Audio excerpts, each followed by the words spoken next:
কৃষি ক্ষেত্রে অনেকে বলেন যে কৃষিক্ষেত্র মানে মৎস্যক্ষেত্র মানে শুধুমাত্র ওই পুকুরে মাছ বা খেতে ফসল থাকবে, এটা ছাড়া আর কি করতে পারা যায়।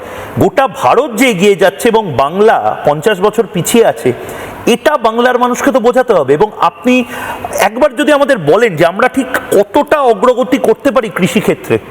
কৃষি বলতে আমরা সাধারণভাবে বুঝি সামগ্রিক কৃষি, অ্যালাইড এগ্রিকালচার, যেখানে শুধু ভৌম চাষ নয়, কেবল মাঠের ফসল উদ্যান ফসল নয়, তার পাশাপাশি মৎস্য চাষ, হাঁস মুরগি প্রতিপালন এবং কৃষি পণ্যের রক্ষণাবেক্ষণ সংরক্ষণ সব মিলিয়েই একটা বৃহত্তর কৃষি, সামগ্রিক কৃষি। এখন আমাদের পশ্চিমবঙ্গের যারা কৃষক তারা অধিকাংশই হচ্ছে স্মল অ্যান্ড মার্জিনাল ফার্মার্স, অর্থাৎ ক্ষুদ্র এবং মাঝারি চাষি। এদের জমির পরিমাণ খুব কম।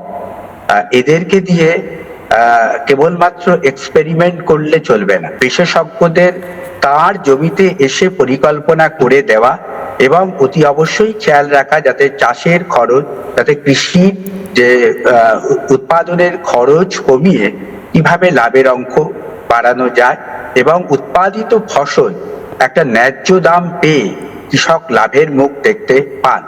আমাদের মাননীয় প্রধানমন্ত্রীজি চেয়েছেন যে প্রত্যেক কৃষকের যেন আয় দ্বিগুণ হয়।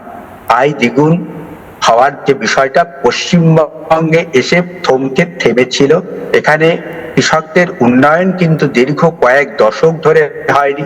বামেদের সময়ে আমরা দেখেছি যে কৃষি দপ্তর সিপিএম এর হাতে ছিল না, ছিল ফরওয়ার্ড ব্লকের হাতে। কৃষি বিপণন ইত্যাদি ছিল ফরওয়ার্ড ব্লকের হাতে। অতএব আমার মনে হয়েছে বা আমাদের মনে হয়, সাধারণ মানুষ এবং কৃষিজীবী মানুষের মনে হয়েছে এটা বৈমাতৃসুলভ আচরণ করা হয়েছিল কৃষি দপ্তরের প্রতি। আগামী এবং তার পরবর্তী ক্ষেত্রে আমরা দেখেছি যে তৃণমূলের যে সরকার, তারাও কিন্তু কৃষকদের আয় বাড়ানোর জন্য খুব বেশি চেষ্টা করেন। পশ্চিমবঙ্গে কৃষকের মাথাপিছু আয়ের পরিমাণ যথেষ্ট কম। তো এই অবস্থায় দাঁড়িয়ে কেবলমাত্র পূর্ববর্তী সরকার কেন্দ্রের বঞ্চনা বলে কাঁদুনি গিয়েছেন।